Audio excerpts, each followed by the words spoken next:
and welcome to the Special Needs Sibling Podcast, where we talk about what life is really like as a sibling to someone with special needs. I'm your host, Charlene, and today our guest is Ashley. Welcome to the podcast. Hi, welcome. My name's Ashley. Thank you for joining us, Ashley. So I guess we'll hop into it. Could you please tell us about like your family structure, kind of like where you are in the birth order, any siblings you have, and then who has a disability? Yeah, sure. So I'm the youngest in my family. I'm currently 23 and I have three older siblings. The next oldest for me is Max, he's 26. And then above Max is Carter, who's 28. And then the oldest is Samantha, who's 30. My brother Carter is the one who has special needs. He is on the autism spectrum disorder. When he was younger, he had Tourette's. And then as an adult now, he has schizophrenia and some depression and some underlying other concerns too. Yeah, so he kind of has like the whole mix in there Yes. a little bit. Like, It's funny because when we were younger, it was a lot different than how he is now. Like there's a great disparity in his behaviors from then. yeah, because I was gonna ask like if there's any. Well, I was gonna ask if you have any fun facts about him, but then also I guess with that, like that's an interesting transition from like. Yeah, because those things are very different, but at the same time, it's still him. Yeah, Like at the end of the day, like of he's course. still the Yeah, same personality and yeah. stuff. Yeah, And he still has like the same hobbies from when he was a kid. He's like obsessed with playing the guitar, and he's gotten really good at it. He's self-taught, and yeah. but ever since he was a kid, yeah, he's been into that, and he still is now. But yeah, he just has it ebbs and flows with schizophrenia. You have Mm. I feel like every month there's like some issue with it, but I feel like for the most part he stays pretty even killed, Oh, which is nice. good. That's very Yeah, helpful in that department. Cool. of course. Well, I guess we like to keep it open forum on the show. So, is there any topic in particular you would like to talk about? Any questions you have, or just like, yeah, whatever's on the forefront of your mind? Yeah, I would love to just talk about how what it was like growing up kind of from like my perspective as being the youngest until Mm-hmm. now. Yeah. Um, I kind of wanted to kind of go through like the whole story of like Sure. where I am from then to now, if that's okay. Yeah, of course. Okay, Everything is okay on great. this show. Awesome, awesome. Well, so like I said, since I'm the youngest, I kind of grew up knowing that Carter had a disability. I didn't I feel like I didn't really realize it though until I was about 7. I remember being in church. Mhm. My family was like very religious growing up. And in church we had there was a boy in our youth group, and I remember him picking on Carter one day for him ticking in church service or during youth group. I can't remember which. And I remember like I was 7, and Max and Samantha are a lot older than me, but I still remember being there and being like, "You can't say that to him. Like, you can't be mean. Yeah. Like, he can't help that he has that." And the kid was like, "Oh, like wow, I didn't like realize that." But I remember having that like unified front as like siblings, like that young, realizing that like that's Yeah. not okay. And I mean, it definitely wasn't instilled in us, as my parents always said, like, you can't make fun of people that are different. Like, Carter has these Mm. disabilities, but it's okay. Like, Yeah. no family's perfect, and no person's perfect either. But I still remember that like unified front of like, you can't be mean to him. That's not okay. Yeah. And Like the force field has just went up in yes, your yeah, whole like, like in your don't be mean to body him. and like That's in my the world. Yeah. brother. Right, right. Yeah. I remember that, and I think that's what really started sparking the interest in me to be a special ed teacher. So I'm currently a special ed teacher. I teach Mm. ELA learning support at the middle school level, so grades 6 through 8.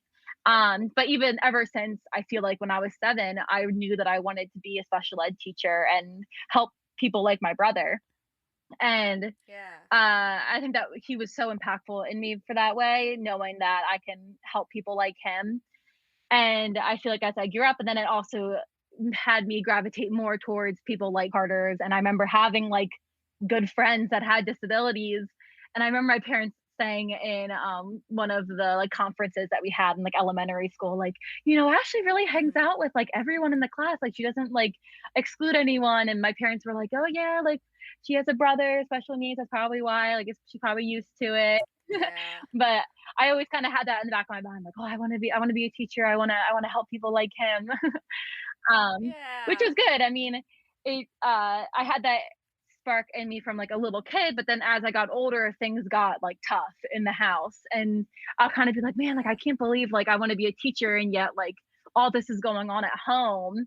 You kind of like get that guilt almost, like Yeah, because it's like when you prioritize, but it's like when I'm busy helping other people, but it's like, oh, but I can help my brother, but mhm. like, oh, but I have siblings, and it's like, Exactly. yeah. It's like it's it's almost that guilt of like I want to help people like Carter, but then again, like am I really doing a lot as a sibling to help him? Like Mm, am I being the best sibling I can be? Like I get frustrated, I get angry. And you kind of hold like I've always held that guilt in me of like, oh, I wasn't a good sister growing up. There was so much happening in the house, and okay. Yeah. um, like, so as Carter got older, he had a lot more, like, outward attention-seeking behaviors, like, he knew how to push your buttons, Yeah. like, he would. And, Yeah, like, it was he like knows that the system, it's like, cause he knows about, like, yeah, you and your siblings and their parents, and, like, mhm. anyone new, he's like, "I know how to play this game," and he just kinda, like, he switches cards, I'm sure, like, Yeah, and I'm yeah. sure, like, when he would be at school, I remember my parents always saying, like, it's different, like, when someone comes home, it's like they're more comfortable at home, so they're allowed to be like themselves. So the second that Carter would come home, Yeah. it would be a lot more dramatic, like, a lot more behaviors because it's like his Oh, safe okay. zone. Yeah, yeah. Um, like, I remember he wouldn't, like, tick a lot in public, but the second he was home, he would because he could, like, kinda control it better out in public, but the second he was home, like, he was comfortable, he was allowed to, so then he would, Yeah. like, tick a And, like, lot, like there aren't, like, people who are gonna, like, stare at him doing it because it's all of just mhm. you, so it's like, "Oh, who cares?" Like, it doesn't Right. Oh, really yeah. matter, yeah. Yeah, exactly. Um, so but then as being, like, elementary school and having him, like, constantly bother us, like, the amount of times my mom probably heard, like, "Mom, Carter's bothering me. Mom, tell Carter to stop." Like, it was all the time that I would, like, just be so frustrated, so, like, quick to be annoyed. And it did take a toll, like, on all of the siblings. I mean, I don't wanna speak for them, but Mhm. I know that it was hard having to deal with those behaviors every single day, and Yeah. and not realizing that people around us also had a hard life. Like, I genuinely thought that everyone's lives were perfect around me, and I was the only Yeah. one that had, like, fighting in my house at home, Oh, yeah, yeah, yeah. You're like, everyone else and is, like, getting along, and they do all these things on mhm. vacation, and they have all these pictures, and then you're like, what I'm Yeah, just here?" Yeah. exactly. And while we did so much as a family, like it was never a concern with that. It was just there was so much daily fighting in our house that Mhm. it felt like things were in such a disarray in my view. And my parents are great at like keeping us understanding like that we're in a loving household and things like this happen and it's okay. Like trying Okay. to comfort us and saying Yeah. that like it's okay, like, it's God's plan, like, we wouldn't trade Carter for the world, obviously, Yeah. but, uh, I think since I grew up with friends who didn't have siblings with disabilities, it kinda put a stinge on me of, like, "Oh, like, well, no one else around me has this," and it feels like Oh, yeah, I yeah. feel like kind of like an outlier. And one of my great friends, I always saw her as having like the most perfect family in the whole world. Like I never saw Mm. anything wrong with her family, and I remember being like, I wish I had her family. Like I wish I could be there, and like I bet they never fight, and I bet they have no issues, and I bet it's just perfect all the Mhm. time. I remember saying that to my mom. I think I was probably about like seventh grade, and she was like, Ashley, every family has something going on. No family's perfect. And I was like, "But I Yeah. just feel like they are." Because, I mean, like, so my mom's a stay-at-home mom, and my dad's an accountant, Okay. and so my dad would always come home at 6, and, Mhm. that my dad's a very big family man, so my mom would always say, like, "Dad coulda gotten, like, a different job," but he always made sure that he would be home for dinner every night, and every night we had Oh, family I dinner. see. Yeah, Yeah. every Yeah, I night. did too. That helped a lot. Definitely. Yeah, I mean, Yeah. knowing that we always have that, and I held that special, like, I love family dinner, I still do. I still eat dinner with Yeah. my family every night. Oh, that's awesome. And yeah, I mean, Carter doesn't live here anymore, but, just me and my parents, but, having that conversation of, like, every not every family's perfect, and my dad would come home and, the second he got home, I remember him saying, like, "The second I come home, like, there's so much going on already." Like Mhm. there's already like 10 things that happened from when the kids got home to when he got home. And I remember, I mean, I'm sure that was frustrating, but then again, like my mom had to deal with that like all day long, where like she Yeah. was constantly like having to be the problem solver. And then the second like my dad got home, then like it was a team effort of like problem solving what was happening, Yeah. because we're kids, like we're not gonna understand things perfectly. And I think that's a lot where my guilt lies too, of like I was a kid, like I should go a little easy on myself, since I I didn't fully understand everything. And looking back on it now, it's sad to Mhm. hear about how much like we were fighting and arguing. And um in any way you could look back and think, oh, I wish I did things differently. But I mean, everything Yeah. happened for a reason. But so then as Carter got older and all my siblings got older too, Samantha moved out when I was in 5th grade. She moved to Kansas. She went Okay. yeah, she went to college out there. She's an interior designer, and now she lives in Georgia with her husband.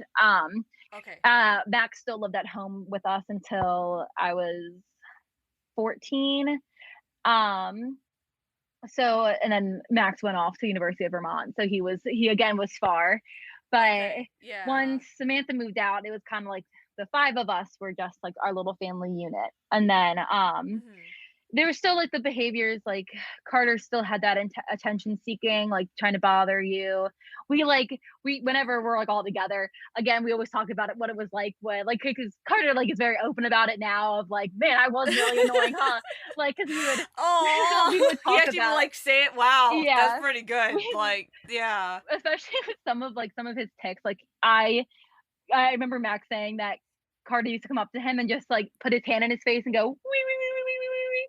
Like, and Max, like then, like that would annoy him to no end. But now looking back, it's like kind of Yeah. hilarious. But Right, like right, it's like right. funny, like But in looking. real time, obviously, it's annoying. Oh Like, yeah, yeah, no one absolutely. wants to be bothered Yeah, like that at all. especially Yeah. because Max and Carter shared a room, so they were like constantly together. Oh And yeah, like 24/7. yeah, Like, and I yeah, don't want to speak for Max, but I know that that definitely took a lot of toll on him, because there was times where like they'd be fighting all night because Carter wouldn't stop doing that, or like bothering and annoying Max yeah. all night long. But once Max moved out, then it was just Carter and I and my parents, of course. And Okay. I would say that was like the most formative years of my life, like the most that I remember, because there was so much Oh, that interesting. happened. Um, Okay. so once it was just the two of us, uh, Carter kind of fell. I want to say he got a little more depressed. He was a part of like a lot of that group activities. He has a lot of my mom worked very very hard to get him like different people to come and take him out and like take him into the community and like Okay. teach him like a lot of like life Yeah, to skills. like be, yeah, like to kind of like have like more of a social life than if Yeah, of she course. didn't do that. Yeah, Yeah. of course, of course. So she worked like her butt off being his advocate. And so she would go Yeah. along these programs. And I remember he started seeing this like one girl, and they started dating, and then like they ended up breaking up. And I remember Carter being like very upset over it. And I remember I was sitting in my room. I remember him opening up his bedroom door and saying like, Okay. I took all my medicine. My mom was like, "What do you mean?" He's like, "I took it all and Yeah. I don't feel well." And Oh yeah, no. That. so Oh he tried gosh. overdosing. Yeah. Oh And so he man. was in, now this part, like, I swear is like so fuzzy to me. I think it was just because it was so much. And, I don't want to say that I Yeah. was fully involved in it, because I was like literally 15.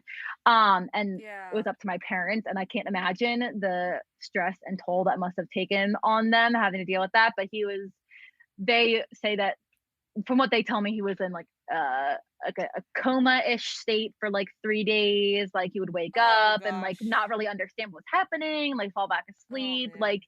he was in the ICU Yeah. for a couple of days from it. So that's Yeah. when he started to really fall. Like he had, I feel like more of his attention-seeking behaviors went down, and it was more of like his depression Okay. came out, and his Oh depression and gosh. triggered his schizophrenia. So Okay. Got it. yeah, so by that point, by like age 15, it was more of a like a different type of Carter that I knew. And Yeah. after that overdose, he was in a mental hospital for about a month.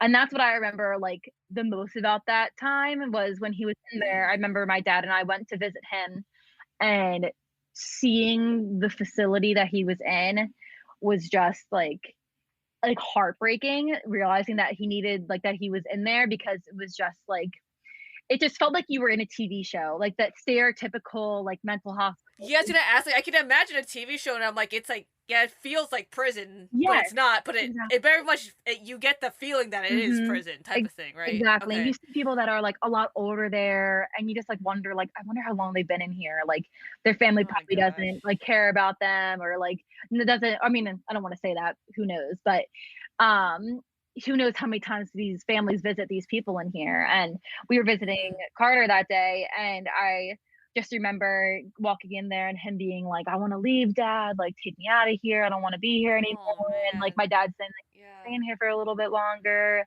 Um, and that was, like, a really rough time, because when he was gone for that month, you ca I, like, vividly remember being like, "You know, it's kinda nice, like, just being an only child, like, there's no more arguing." And at the same time, Yeah. it's like there was so it's like, I hate saying that, that I felt that way, but the house felt calm, and it felt like, "Oh, wow, Yeah. there's no one arguing right now, that's really nice." And Yeah. but then, you think about Carter, and he's in a mental hospital for the rest of the month, and, it's like it's really Mhm. hard for me to say that, but I mean, it was true. I got, like, a No, break. yeah, and that's important to like, and that's such. I feel like that's something that you can't even grapple with until you like are far enough away removed of it in like your 20s moving on, right? Mhm. Like it cuz like I like it, and it feels so strange because it's this thing where like all of the feelings you have are real and Yeah. they're all valid. None of them are wrong, but but on some level, like psychologically it seems wrong to Mhm. feel that because you're like, why am I such a bad person if they're suffering, right? Like, who Yeah. am I to enjoy my peace and quiet? But like, that's a real conflict that like I'm pretty sure most people like I wouldn't even have considered that a thought Mhm. until after like I was like out of college and stuff like that, because it's Yeah. just you're so in it that you Right. don't realize like, oh, like it's okay that I feel better Mhm. without them Right. next to me. Like, Right.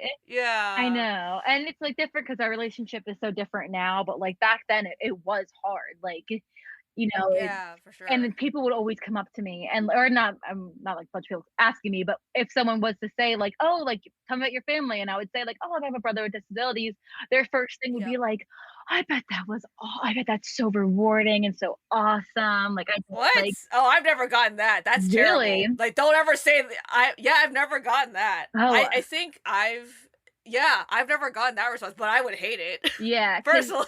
Like I in the know. inside I'm like, just yeah. I That's remember that people saying that to me in, like, interesting. middle school and saying like, "Oh, I bet that's That's awesome." And I would say back like, what? "Yeah, How like, I it is great, but, like, don't were they it's your age yeah. saying it? Yeah, I would say they were probably about my Interesting. age, and I would say, like, it's actually, Okay. like, really Huh. hard. You kinda get that side eye of, like, "Why is it hard? Like, what do you mean by that?" Oh, weird. No, yeah, I never got that. I got more like either deer in the headlights didn't know what to say, or like, oh, that Mm, they kind of went more the pity sympathy yeah. route where like, oh, that sucks. But yeah, but not in a way like, yeah, like Mhm. but that's so interesting. Yeah, I haven't personally heard that one, Oh, but it's wow. yeah, Yeah, no, I always, yeah, like, got that I growing up, just and, that's what I would always try to explain to interesting. people, like, "Oh, it's actually, like, it's hard being a Yeah, sibling yeah, because, it's like, not. there's so much going on in the family." Like, yeah, I Yeah, love Carter, but, like, there are things that make it I want my hard. old life. Yeah, Yeah, yeah, like, exactly. Like, yeah, like, again, like, no family's perfect. I think that's, like, gonna be, like, my literally my motto for this, like, yeah. realizing that, like, yeah, I love him, but, 2 things can exist at the same time. Like, Yeah, it's no, not exactly. Yeah. always They can easy. coexist. Mhm, Yeah. definitely. And, but by that point, when he got out of the mental hospital, I remember it being, like, better because he had like the help that he Okay. needed and stuff. And for a while, like I'm skipping over a lot, so I might jump around. So And that's fine. apologize Yeah, to our whatever. listeners Yeah. who are probably Yeah. wildly confused. But we had a we had a couple supports in when I was in elementary school too. My parents had like one to Okay. ones come to the house and kind of like Yeah. try to understand Carter's behavior and see where that see how he interacts with the siblings. And Mhm. it was always like interesting. Like for some reason, like that really didn't bother me since I was so little. Like I didn't really think anything of it. Like, oh yeah, like Carter has Okay. like this person over, like just to see, Yeah, it's just just like to part of the routine. Like it's yeah, Wednesday, so I'm gonna see this person and like yeah, say hi, and exactly. like that, like it's just a normal. Yeah, you don't even like question it at Yeah, all because it's just part exactly. of the like daily. Yeah, hmm yeah. And I mean, I also had fun since I was a kid. Like I feel like anyone gets excited when someone's over their house. So I'd be like, oh, like I want to talk to them, like hang out with them, like and everything. Yeah, yeah, yeah, that's But true. Like I get extra treats or something. yeah, Like yeah. And then when I was in high school, he had like someone picking him up and taking him out to like the mall and like Guitar Center okay, because Carter's hyper focuses on guitar to the point where like I remember there was a time in high school where he would come home from school before me. And also side note, he went to okay, a special education high school and middle school. He left our public school okay. and went to like To a go to private there. school. Okay. And so Yeah. he would come home from school before me. And I remember I'm not even kidding. Every single window in our house was open, and he was blasting the guitar out of his amp. And I I because there's and this is his rationale. So I'm like I think I'm like 15 at this point, and I am okay. stomping up the stairs. I'm like, Carter, turn off your your guitar. And I'm like, why do you have every single window open? He was like, because the neighbors want to hear it. And I'm like, do they? Ah! Do they? And it would always be the same, like, 3 Green Day songs, and this, like Oh yeah, yeah, he yeah. had pretty significant OCD too because he would have to start it exactly perfect or he would restart it. So that one Green Day song is like a trigger for me where Oh, it's like, "Another turning," and then it would stop, and you're like, "Another, yeah. another," like, just over and over and over like a broken record to the point where that song comes in the car, Yeah. and if we're, like, Like as a you're family and we're like, "Oh, this is Carter's song, he's playing it." oh oh man. But, yeah, he got, like, really, really into that, and that was, like, his new thing that we would get, like, upset about, like, "Oh my gosh," like, 1, you're either gonna blow your eardrums out from how loud you put them in your headphones, or 2, like, Probably. everyone around you cannot stand how loud your guitar is. But, Yeah. yeah, I mean, and also as he got older, his tics kinda died down, like, he didn't really have them too much anymore, he kinda grew out of them. Interesting. Yeah, Huh. Okay. but, That yeah, I guess I'm thinking about like what my sister's grown out of, and I'm like, yeah, I think there's certain things she did and other things she didn't, but it's like an evolution. It's like it's yeah, yeah, but it's yeah okay. mhm. That I guess that's just a natural. I mean, I guess as regular people, we all have like our own like Yeah, kinda grow out of things and fixation stuff and things. everything. So, I Yeah. mean, he was on medication for hmm his, Tourette's, like, Okay. all since he was a kid because they were, like, pretty severe. He had vocal ones and he had muscular ones, like, they were a lot, I'm Oh sure, like, I'm sure they were very yeah. tiring. My boyfriend now actually has Tourette's, and he always jokes, he was like, "Man, I wish I grew out of mine." But, uh so it's just interesting, like, having him have such different behaviors, from when I was a kid to how he is now, like, looking at him now, like, I feel like you really couldn't tell, not that you could before, but, like, yeah, at least hmm you would never see the outward things, like him, like, doing the attention seeking and him, Yeah. like, picking and stuff. But then, I wanna say, maybe I was 16 or 17 is when he moved into a group living home around our area. Okay. So Yeah. he's living there with like a bunch of other boys. And that's like a whole nother that group living home is a whole nother story. Again, Yeah. he had another suicide attempt there. And Oh no. yeah, so he because of that, there's like people that are always there at the house before they thought that like since Like it had been twenty so long, yeah, 4/7. it had been so Okay. long since his first attempt that I think I'm saying this correctly. I think that, they felt comfortable, like, he didn't have to have the round the clock care, but ever since that happened, now he does have the, Oh, around the that makes clock. sense. Yes. Mhm. Yeah. So, Yeah. he's been there, and I think that is when his personality, like, completely changed to where you really can see his personality a lot more now. I think Okay. as he got older, I wanna say it was hard for him to be at home because he just wanted to be independent. I think it was hard for him to be like, "Yeah, I'm 25 and, like, still living at home," or "I'm 20." I forget. Right. I think he was, like, Was 23 and he's still living at home, and, like, I think it took a okay. toll on him knowing that that he feels, like, almost like a baby still being at home and, like, still having to rely on mom and dad. Not that he does it now, but, like, I think it's Well, I guess different. it's different too, cause cause then he's not even the oldest either, so he's seen, No. like, your brother and sister, like, "Hey, I'm gonna Mhm. move out," so he probably is like, "Oh, the Yeah. trajectory is, like, he's next," and, like, that's, like, Mhm. not I didn't even think happening. about that. I'm Yeah. sure that was probably hard for Carter to see, like, Max go off to college and not even and realize that, like, he couldn't do that either. Yeah, just Mhm. because he sounds like he's very aware of what's happening. There's just Yeah. other limitations that he has, but yeah, I'm Yeah. pretty sure like, yeah, just seeing that and you're like, "Wait, I'm his age when he moved out," and then Mhm. like, "Wait." Yeah. Exactly. So once he moved out, like, I think it repaired a lot of our relationships in the house. He's kinda like, Okay. "Distance make the hearts grow fonder," Yes. especially between Yes, it does. yeah. Yeah. And I don't wanna speak for my mom, but I know my mom always said that that was, like, the biggest thing for her is now that Carter has moved out, it is a lot Mhm. easier for them to have their relationship be so healthy now. Like, they talk every single Yeah. day. Oh. My mom always makes sure that she talks to every single sibling, or every single child, like, at least once a day. She's like Oh, she has wow. to Oh, make as a sure. general, like, between the 4 of you, Yeah, she like, is always makes sure. oh, that's just part of her, like Part of okay, her yeah. thing. But, Okay. yeah, so she always makes sure there's, like, constant communication, and even, like, so Mm. since Carter has had that time to, like, reflect, like, I would talk to him candidly and say, like, "You know, I'm sorry for the way I treated you growing up, and I definitely could have been a better sibling to you, and, you know, there's a lot of things that I could have done differently, and I wish I had more compassion for you growing up." Mhm. I always whenever he comes over, I'm always the one who's, like, to volunteer to pick him up from his group living home, and Oh, okay. I, like, really cherish that, like, 25-minute car ride with him because, like, I Yeah. get to really, talk to him about, like, what he's up to and kinda, like, I've Yeah. delved into that before with him saying, like, like, "I am really sorry," and he said, like, "Well, I wasn't very easy growing up with, like, I did annoy you guys," and I was like, "Yeah, Yeah. I know, but it's just it's like you almost, like, feel even worse when Carter says that. I'm just like, "Oh, like, I know, I know that you, like, yeah, you annoyed me and all that, but I Yeah. just, like, I wish I coulda gone back in time and said, like, I love you more at that age," and, like, Yeah.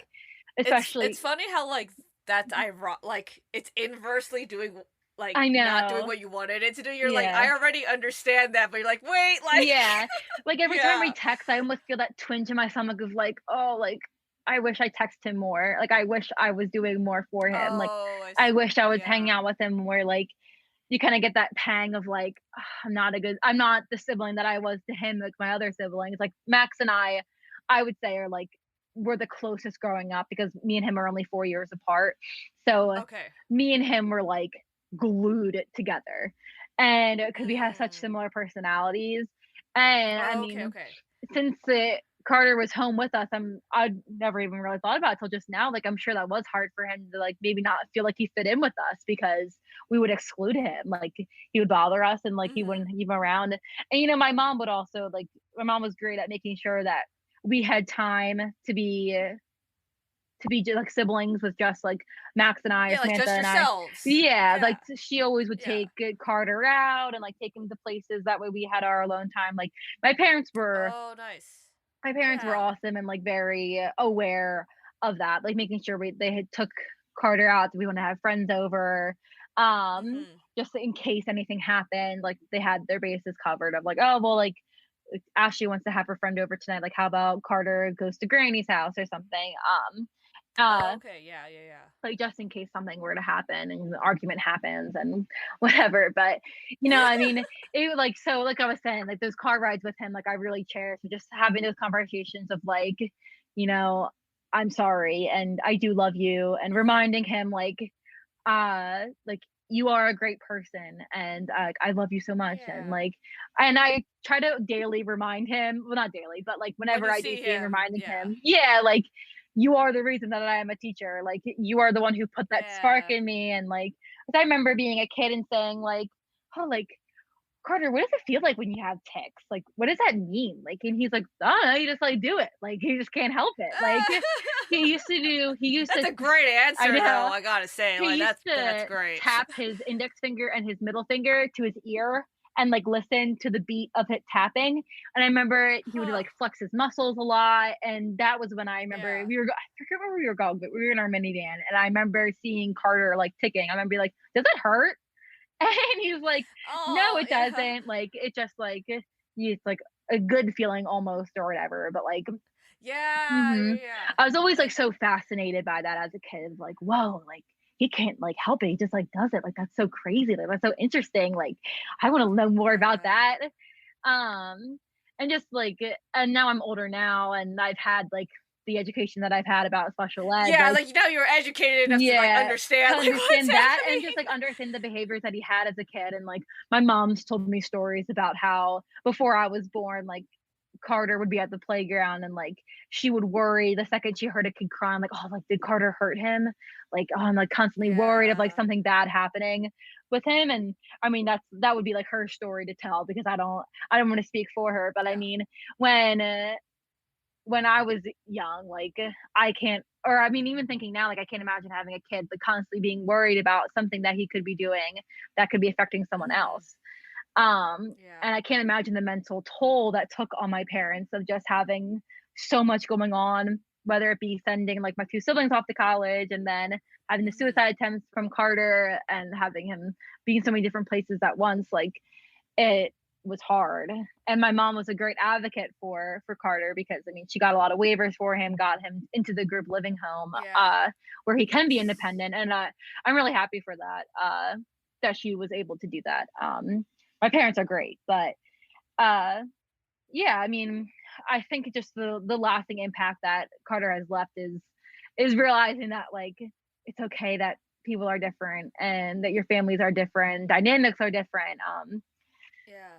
But but yeah, uh I feel really grateful that I had him in my life. That way I can be a teacher and kind of Yeah. look after that. But Yeah, cuz especially when like the when all those things happen back to back, that's kind of an interesting hmm, thing like too, right? Cuz it's like cuz you're older, like everyone's just older. yeah, So like you all have kind of an idea what's happening at the same time like it's like the most chaotic. Versus right, had that happened when he was like 6 or something. hmm, It would have been like a very different thing for everybody, yeah, but because like you all kind of like you can yeah. like remember And all I of like to it. say too, like I feel like each of us have a different perspective on Carter because I mean Samantha was only here Yeah. until I was in fifth grade. And at that point, I mean, she has a different dynamic because like that was her first sibling. Um, Yeah. and I'm sure that's like it looks different for her. And Max too, like sharing a room, like that was a different perspective than I had because I didn't have to deal with that. And then me and him being Yeah. the only ones here, like I feel like I always like to say that I know my parents the best out of all my siblings since I got to be an only child with them after Carter moved out. Oh, Because they yeah, would yeah, talk to me yeah. about the struggles that they faced and like, I mean since I was a kid I never really realized how much it was took a toll on them. And they took things in stride and they always say that like they really Mhm. relied on God during that time to really help them through and like God gave them the strength to push through. And I'm really Yeah. thankful that that faith is what kept them together because they always say like if they didn't rely on God, like they probably would have gotten a divorce if they didn't have that Yeah. that holding them together and like realizing that their faith is what brings them together. And we had even done a family therapy session one time. Oh, interesting. I When you was all were older? no, we were younger. I think I Oh, was okay. I want to say I was like 8 and Okay. my I have like terrible memory with certain things like envisioning things but Mhm. I remember sitting in like a big elbow couch and just like them asking like so what is it like having like Carter as a sibling and I remember like Uh-huh. we were going all the way down the line of the elbow couch, and I was the last one. And I remember she being like, Right, right, right. what am I gonna say? Like, I'm only 8. Like, I don't really know." And I remember saying, I'm Yeah. sure I said something along the lines of like, "Oh, sometimes it's hard because like we fight, and it's like it's hard for me to hear." Like, I still hate yelling. That's like my number one thing. It's like I will never yell Oh, at really? anyone or anything because it just like I will. If anyone yells at me, I will just break down. Like, Oh, I no. cannot handle it. Um, Yeah. and I think it probably just stems from hearing it a lot growing up. Oh, 100%. That's just Yeah. it's just a triggering point for Yeah. variety of things, but yeah, we Yeah. won't get into that, but Right. it's just good to know to not yell. Yeah. Yeah. Um, and I remember my parents, like, saying not too long ago how, like, they wish they did more of that, like, more family meetings and talking about, like, the issues that we Oh, were okay. having and wishing that they had a more Yeah. open dialogue, and my parents hold a lot of guilt, and, my mentor, who's amazing, she was one who Mhm. told me about this podcast, she would I would tell her about how my parents feel a lot of guilt, and she would say, like, they were doing the best they can with what they had at the time. Yep. Like, Yes. there's no rule book or manual for dealing with a child with disabilities, and I think they really stress themselves out when I think about, like, oh, we shouldn't have yelled, we shouldn't have fought so much, we shouldn't have like been so angry at Chris so quick. But like, Yeah. it's human nature. Like, when people get under your skin, like, you're gonna get upset. Yeah. So I feel like they need to give themselves a lot of grace. I mean, I uh I commend them a lot. Like, I don't know how much I could Mhm. have done if I was in their shoes. And my mom always says now, she's like, "Man, thank goodness you weren't a special ed teacher when you were a kid, Ashley, because I feel like you would have told me all the things that I would have done wrong." And I was like, Oh "Oh, mom, gosh. like, it's not That's like not yeah, that." that's not how that Yeah, yeah. exactly. Like, I don't know Yeah. everything, obviously. And I Yeah. mean, I commend them for how much they did for us. And I can't imagine having any other parents. They could have been the parents that just shipped him off and we never saw him again. Right. And I remember my parents too, like, their biggest thing was making sure Carter was never over medicated. Oh, They always wanted interesting. to make Okay. sure that he he was still Carter at the end of the day, Yeah. which I always appreciated. Um, there was a boy at our church who was my parents would say they could tell that he was very over medicated, kind of like zombie like, and Oh mhm, no. Yeah. I've seen that too. It's just yeah, it's hard. yeah, so they always made sure that yeah, he may still have behaviors, but like Carter is Carter, and that's fine. Um, Yeah. which I appreciate. I would never want him Yeah. to be anyone else. And now he's a lot calmer. Where like you wouldn't think that the Carter that he was as a kid is the Carter that he is now. Mhm. And even Yeah. with his schizophrenia, like things get different. Like I'll talk about that for a little bit. So his schizophrenia really started when he had that depression episode, and when I was in high school, and it caused him to lose a lot of jobs because his biggest thing with it is that he constantly thinks people are talking about him because he's very Oh, like when you also like when he sees people talking, then he'll think that like they're talking about him. yes, Right. yes. Okay. So if he sees Got like a it. crowd of people, two people in distance could be laughing, and he's like, "Why are they laughing at me? Like, what the heck?" And like, Oh no. explode. Yeah. And he's never Okay. been one to like be violent. He's never been Okay. aggressive at all. But the second he kind of developed his schizophrenia is when he would get not really violent like physical fighting, but like he would get violent like if there was Mhm. something on the table, like he was throwing it. And for example, he was Oh gosh. yeah, he was working at a job as like a bus boy or something, and he was Okay. constantly for past maybe I want to say a month thinking that people were talking about him, and he just had this like explosive episode at work. He was like throwing things, and like it wasn't safe for the other employees, so they had to fire him. Yeah. And I mean, I was in high school at that point, so it's not like I was one dealing with it, but I remember hearing about it and just realizing that like it's gonna be hard for him to hold a job because if he can't get his schizophrenia under wraps, like he's constantly going to be thinking that everyone that he works with is talking about him. And it happened with Yeah. another job. Like he is worried. And like last month, for example, my mom told me that she was talking with Carter on the phone, and he was like, "The people Mhm. next door are blaring their music so loudly, and so I'm gonna go out. I'm gonna Okay. throw rocks at their window." And Oh my. like Oh there is no no. one blasting music. And so she went outside, or he went outside anyway, and was like start hitting rocks at them. And she called the group living home, was like, "Can you bring Carter inside?" And they're like, "Well, he's technically off property, so we can't really like take him." Wait, what? Yeah. That's that okay, that's a strange. Okay, The go group on. living home is like outrageous. I have a nice long story to tell about that group living home Yeah. too, but it's just those like little things where it sounds crazy that I can't comprehend that that's like something that he hears and fully believes. Like it like pains me knowing that he thinks that that's real and thinking that everyone out is out to get him. um Yeah.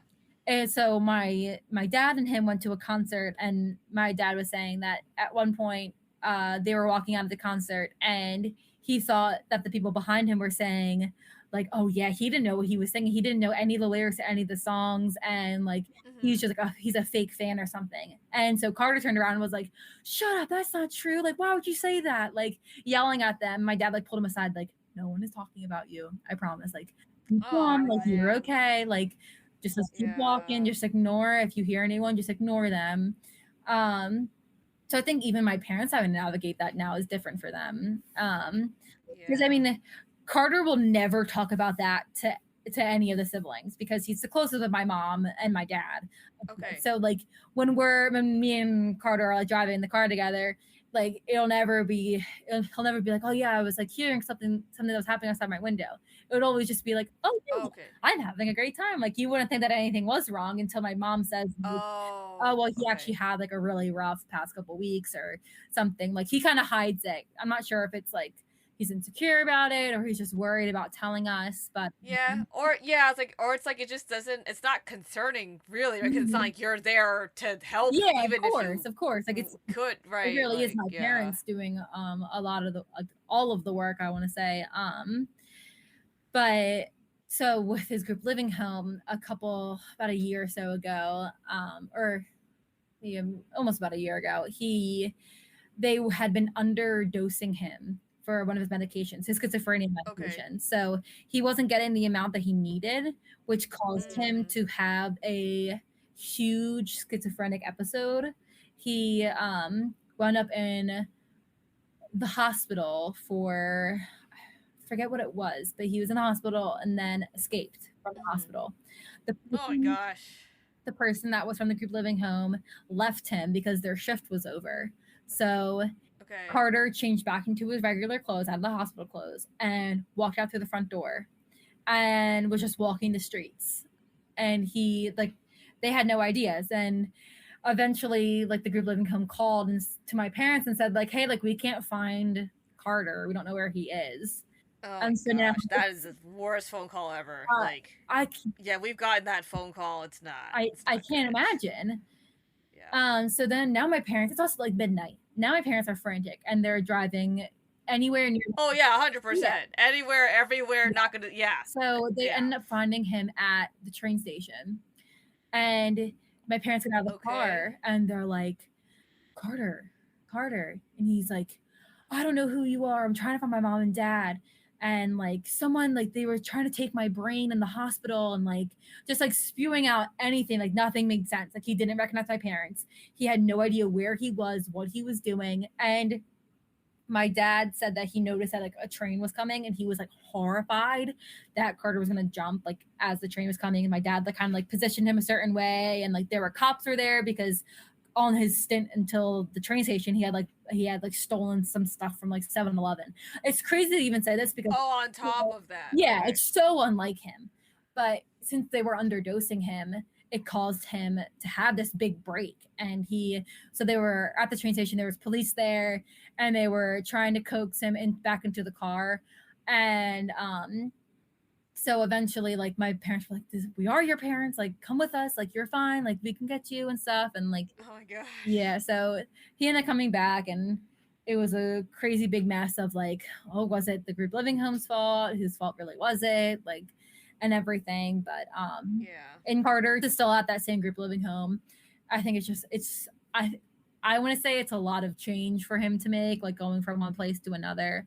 Um Oh, 100%. yeah, and I'm sure he's comfortable there. Like I don't think he fully realizes that like the things that really happened to him, how crazy it was. Like working out of the Yeah. hospital. Like that's up there for crazy top things. I don't think he really realizes that. But like when we reached out, like I reached out to him when that was happening, just saying like, hey, like I'm here for you, I love you, I'm sorry, like feeling and stuff. And I was still in college at that point when, so I guess it wasn't a year ago, it was probably in like March or so. But I remember just like I had one professor in college who would start their day by asking like, how's everyone feeling? And I remember saying like, I'm having a really rough time, like my brother just had this episode that caused all these big things, and they were like really interested in it. They'd be like, oh, actually, like, is anything else happening with that? And I was like, oh, like he's still there, and like we're not suing. But because we were like, long story, we were going to, but then it ended up being like they would only pay, like you would only be worthwhile if he like died, which is awful. Like you can't even, like they wouldn't, like it would be so expensive to go to have a lawyer and all stuff. Like it wouldn't really, nothing much would have come of it unless there was a significant impairment from what happened. Right, which there wasn't in any form, right. So it's not. So it wouldn't really have done anything for Carter if we went. And there was another time too where at this group living home, like one of the people that were working there like punched him, like bully, like because he got bored. Like I don't, you know, like I don't. I should preface. I think Carter was like egging him on, and he got really upset and did that. Which again, like I think a lot of times these people that are working at a group living home, they don't have that same spark that some people feel of like, I love people with special needs, and like, for me, they're kind of working there because it pays just a little bit more than the next place. And again, people are human, and when people push their buttons, like people push their buttons, and that happened. And I mean, obviously it's awful. The guy got fired and stuff, or maybe he got like really but still, it's just like, man, like he's had a rough life. And a different perspective than what I ever had to deal with. And then like, not to mention, like I had a really rough junior year of college. I was like severely depressed, like a lot of things that were going on at that time. And I remember like there was a really like rough night that I had. And like the next couple of days, like I remember getting a text from Carter and just being like, oh gosh, like that twinge of like guilt again of just like, man, like he's had a rough life too. And you know, like things, it's all a part of like the journey that we have, and kind of realizing that you know, everyone has those struggles, and some are more than others. I mean, I can't imagine being in Carter's shoes and having all that happen to me, and then at the end of the day, like how much does he really remember from it? Like it affects my parents like almost daily, thinking about the kind of stuff, and takes a toll on them. I know my mom has mentioned how much that stuff take a toll on them. My mom's very open about that kind of stuff. She always talks about how hard it was growing up. And I think just again realizing that, you know, no family is perfect. Because I genuinely thought that every family was. It's this interesting like illusion, because I think for me, like I don't think I didn't think other people were perfect or families were, but I think I had this illusion that like their lives were just better in whatever way, in whatever capacity that meant, right? Because I think like for me growing up, like we didn't like have a lot of people over come to our house, so I didn't have like a lot of friends come over or like people for dinner, and we didn't go on like vacation a whole lot. And like, we still did stuff together. It's not like we did nothing, but it's just this thing where like, you know, you start school in like September, and everyone's like, hey, like what did you do over the summer? People are like, oh, I went on this vacation, I went to this amusement park, I went here, I flew on an airplane, right? And this kind of these people just kind of, they keep talking about it, or like, oh, like I went over to my cousins and slept over, because then my cousins, I didn't have that many, and we weren't that close where we would do stuff like that. So it was like, I felt very like, oh, that's such a, like, my life is so boring because, you know, they get to, like, all my friends get to do all these other things. I just feel so sad because I feel so left out, because like everyone's like doing all these fun things, and I'm like, oh, I was just at home and like not doing anything exciting. Yeah, definitely. Yeah. I mean, we're very fortunate that we were going on vacations. We're a big family of skiers, so we would go on a lot of ski vacations. Oh, there you go. Yeah. Funny story about Carter that time too. We were I forget which where we were. Maybe it was either Elk Mountain, it was either Maine or Canada. I forget which mountain we were at. Okay. But my this isn't even my story. It's Max's and my dad's story. But they were skiing together and they hear in the distance, help, help. And my dad was like, kind of sounds like Carter. And Max was like, kind of does. And my dad goes, Carter? And he goes, what? Like, Dad, like, just what? And he had like fallen or something, and like, because he, Carter, that's so funny though. I know Carter used to love skiing like in the woods, so he got like, I think he got stuck or something. And my like with the trees and like there's more versus like the big, like it's wide and open and you can just go. And Carter have very similar like skiing skills. Like we are not experts and we are not like amazing, but like, you know, we can get down the mountain and like, I was like, I can't ski, so I have no idea.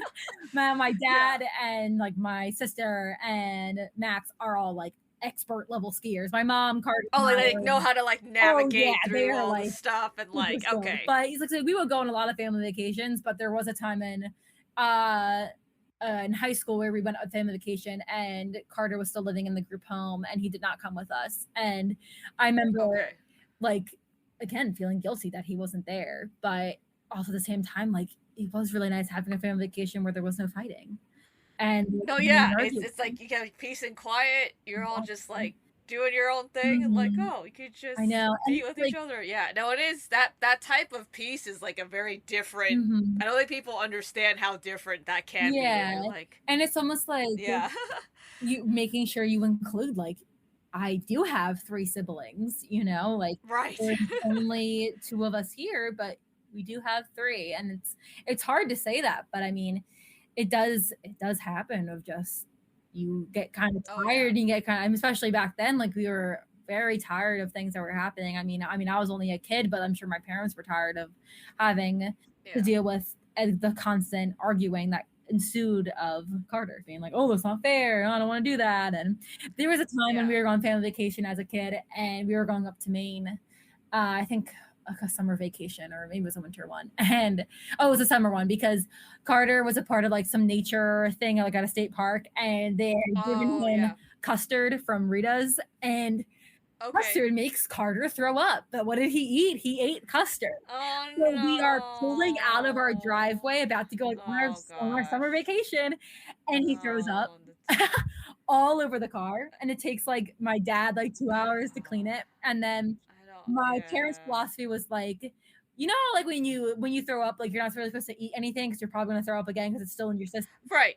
Yeah, you're just trying to avoid like disrupting it again. You gotta sit it out for a little bit. Well, we ate dinner and we were like, or my parents were like, Carter, like, you need to be careful, like, don't eat because you're gonna throw up again. And like for like an hour he was like, oh, I'm hungry.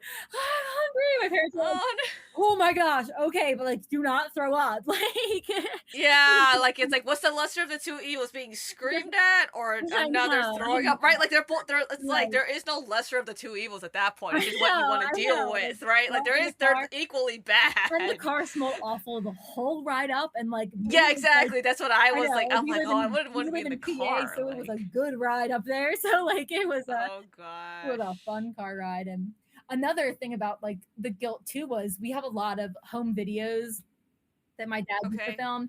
Of course, none of me as a kid, since by the time they had me, they didn't have a lot of time on their hands.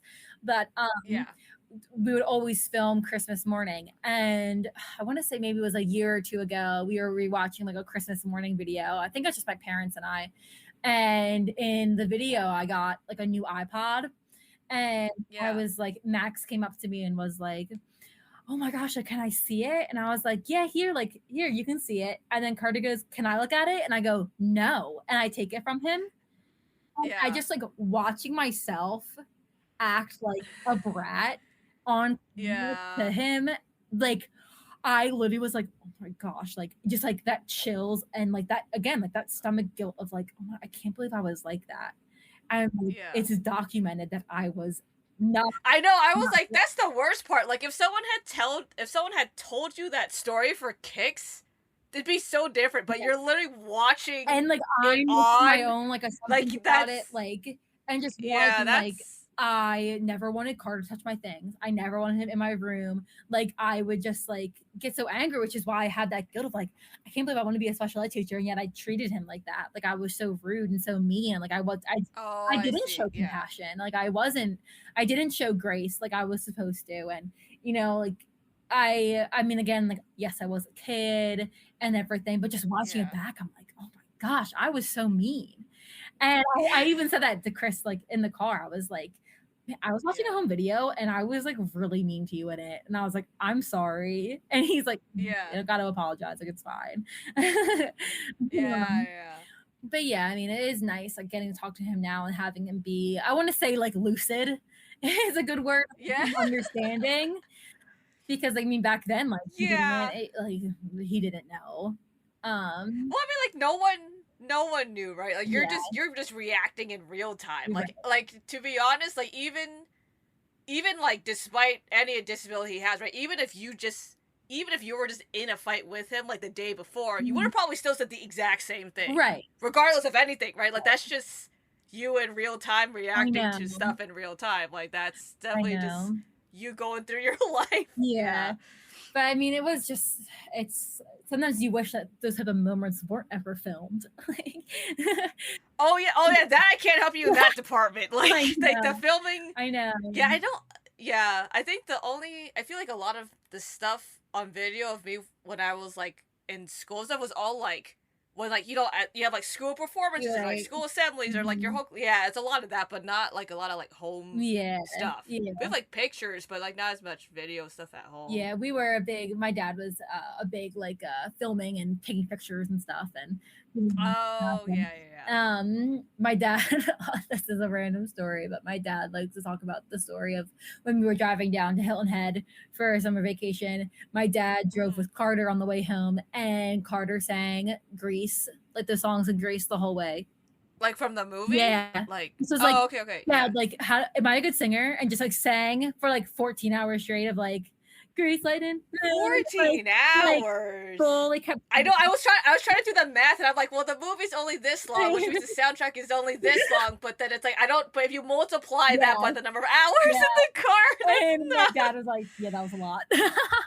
Yeah. Like, so funny. I wonder if he remembers that. But yeah, I mean, and just like I realizing that, you know, like every family is unique. We all got our little quirks. And nowadays, like when everyone's together, it is nice just being like kind of relishing on like, oh, like before, like Carter would watch this genre of YouTube called YouTube poop, and his ticks aligned with those videos. So he would tick, but it would be like a script of a video. Okay. So like it would be like some of SpongeBob dubbed over, like something so stupid. Like he would just like it would get like embedded in his brain, so he would constantly say it because he had vocal tics. And right. Yeah, because you're just repeating that. Yeah. Okay, now I understand. Got it. Yeah. Sorry. Yes.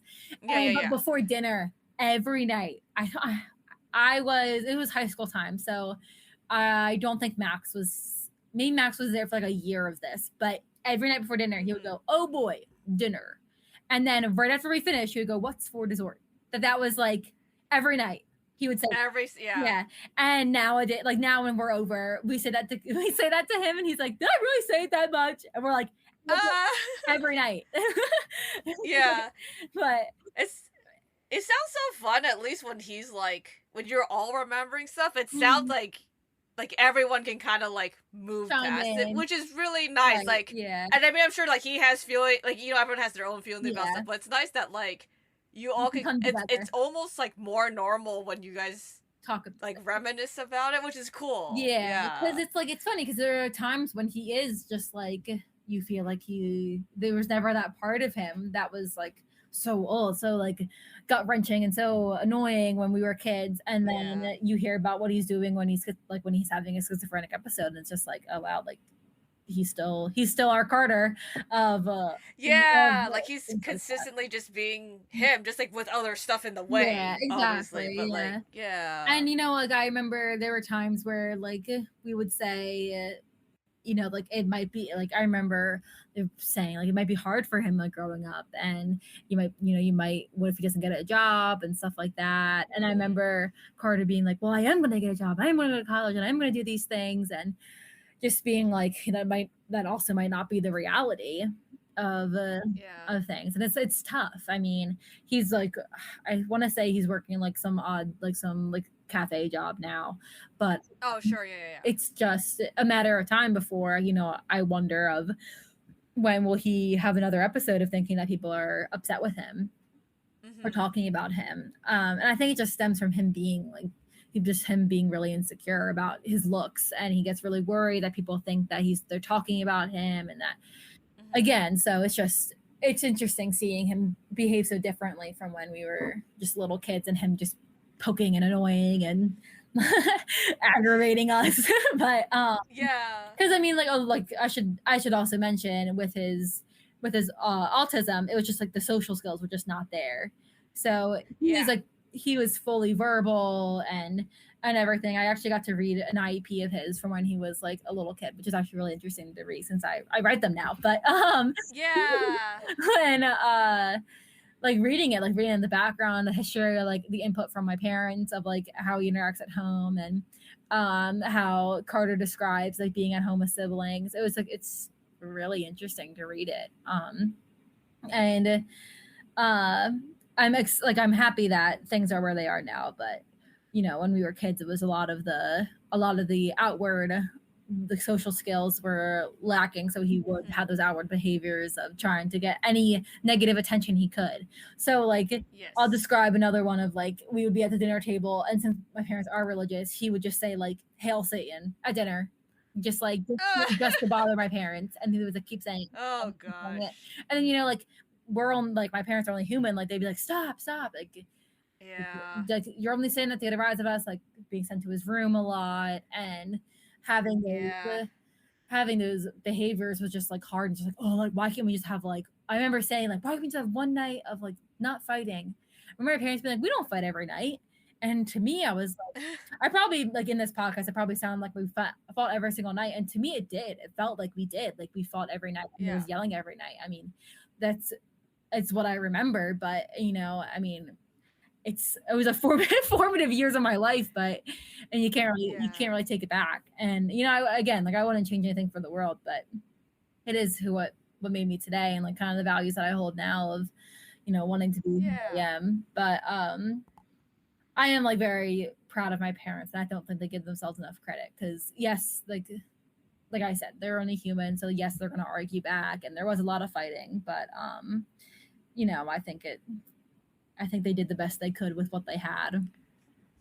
Yeah, I mean, it's definitely like everyone, whether parent, external caregiver, sibling, whatever relative, right? Like everyone, like in real time, like given the resources that we all had at that point in time, like that's what we can all do. And I think the things that come out of that are, you know, what are your positive takeaways that add to your character of who you are as a person, right?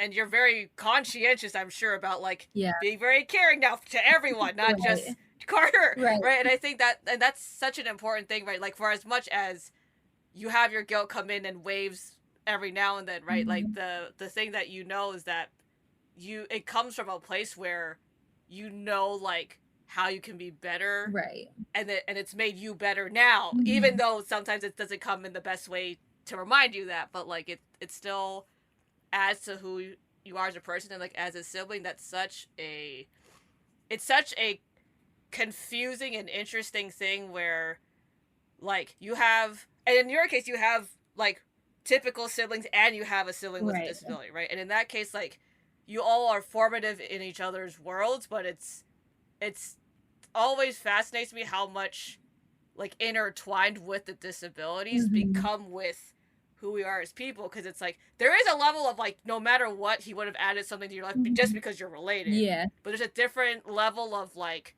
heart that exists underneath that comes out just due to just him having a disability, or anyone having a disability, that's when you're a sibling to them. No, I agree.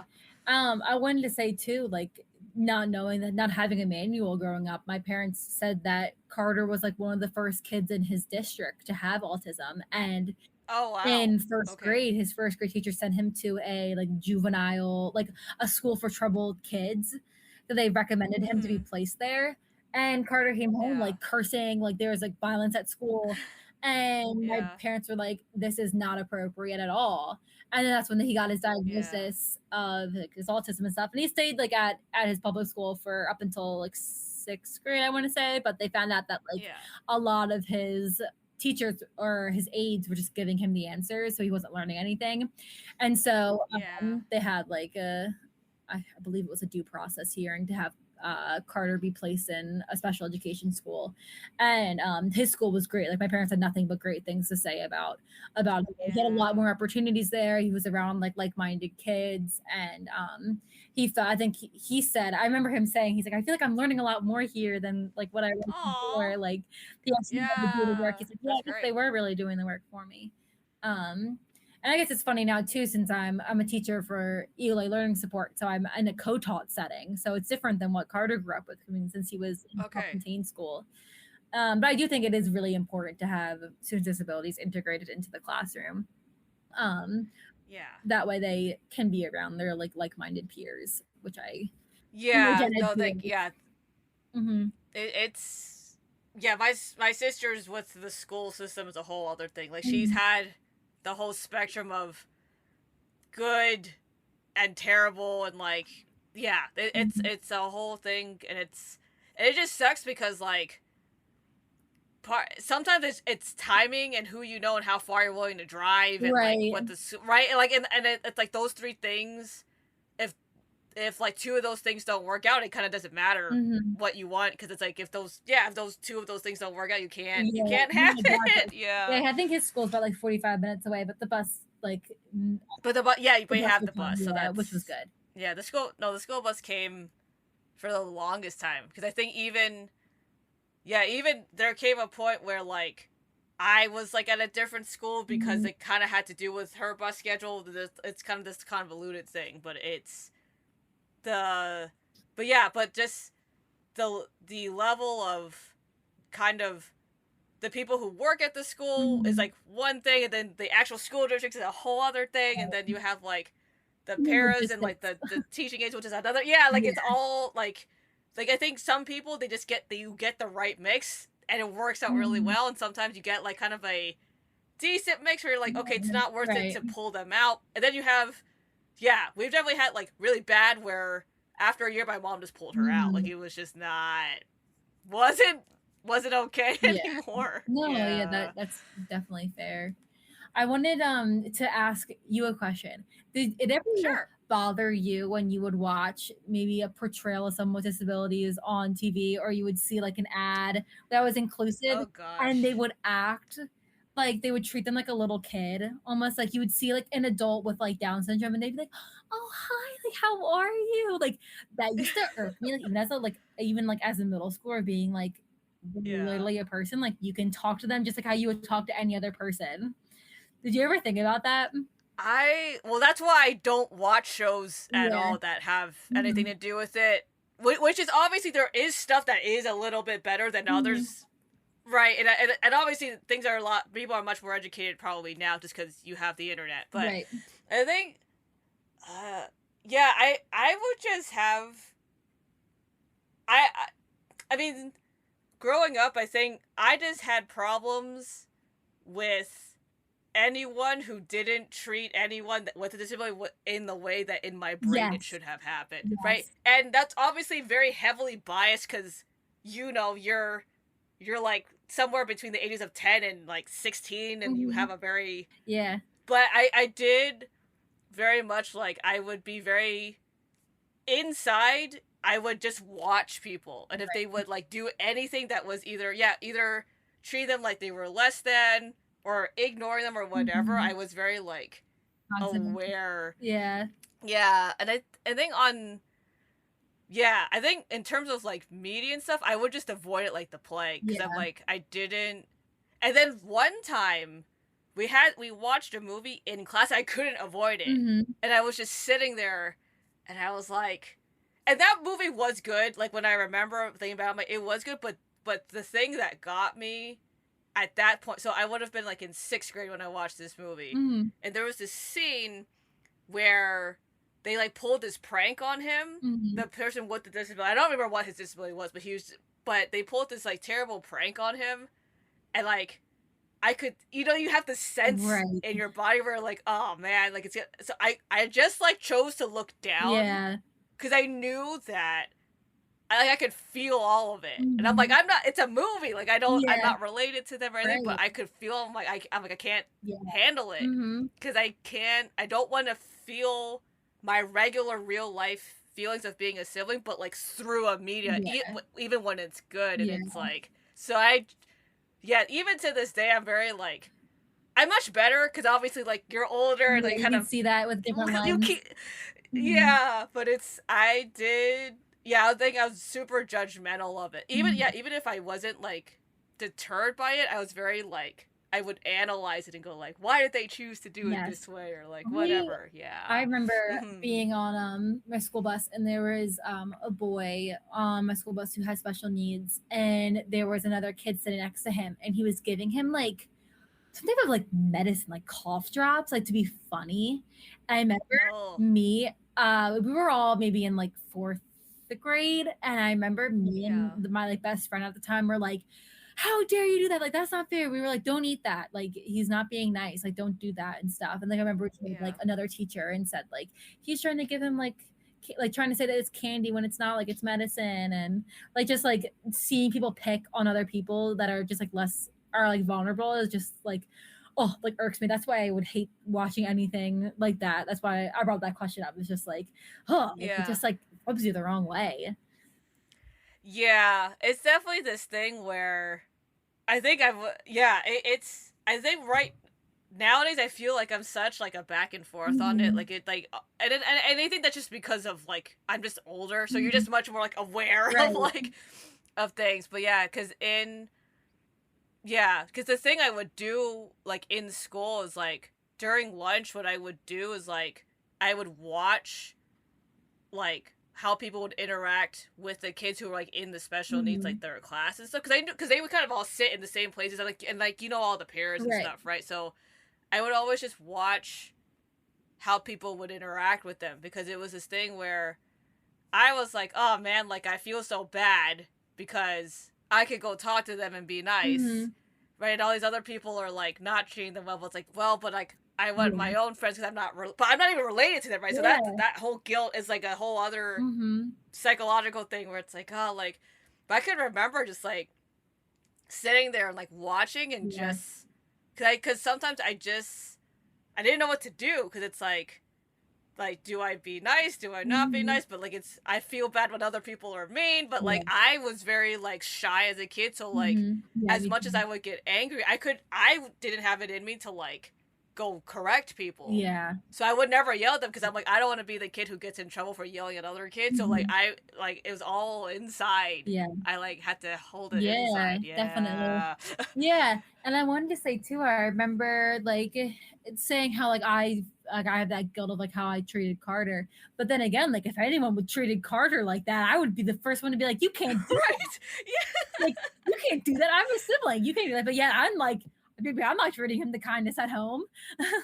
Yeah, well, that's like the whole thing about like inside jokes, right? You can make fun of your brother, I can Yeah. make fun of my sister, and like we're allowed to do that, but like no one else is, and that's I think Exactly. it falls in that category where it's Yeah. just like you have a level of understanding that other people don't, but yeah, because when other people say it, generally it comes out of a like pretty like you're being sarcastic, you're Mhm. actually being mean, you just need to like go away. Yeah. Like we're not gonna be friends, just leave. Right. Right. Oh my gosh. Yeah. But yeah, I'm happy from with the way things turned out with Carter and our family. I feel like we are a lot stronger now, and it kind of was Yeah. being able to reflect and even taking the time to really gather my thoughts for this podcast and just realizing like, man, like, Mhm. we have all come a long way. And Yeah. my Max now lives in New York City and Samantha lives in Okay. Georgia. And so Carter and I are the closest, like in proximity to each other. I'm still living at home right Okay. now. But it's crazy to think about how much things have changed. Like just being in my house now alone as like an only child in here, it's like there Yeah. used to be 6 of us in here. Yeah. Now it's only 3. It's kind of, you can almost like forget, like, how did we live like that? There's so like our house seems so like way too small for that. How did people get in Yeah. here? But no, like I'm happy that I had this opportunity to come on the podcast and kind of explain my perspective. Yeah, yeah. And thanks for sharing all that. It's Of course. it's a fun time just to like, yeah, there's a whole thing. Well, I mean everyone has like their own roller coasters Right. of stuff, but yeah, but thanks for sharing that. Of course. And I guess we'll close with what are your words of encouragement for our other fellow siblings listening? Yes, think my biggest takeaway is that, again, no family is perfect. There's always going to be one thing in someone's family that they're going to struggle with, and it's okay if you feel like your family isn't perfect, because that's how I felt. I felt that I was an outlier to my friends, and I felt that I was the only one struggling with the things that were going on in my life, and it took me a long time to realize that every family has a struggle, and it's okay, because it's just you either overcome it or you don't, and it just makes up their family dynamic, and that's okay, because we all have our own little family dynamic and all of our little quirks, and it's what makes us human. Yes.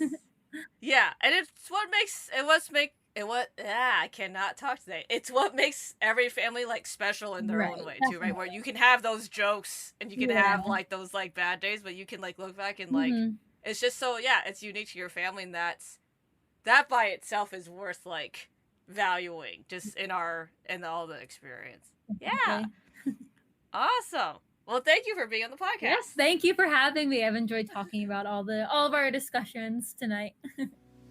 Awesome.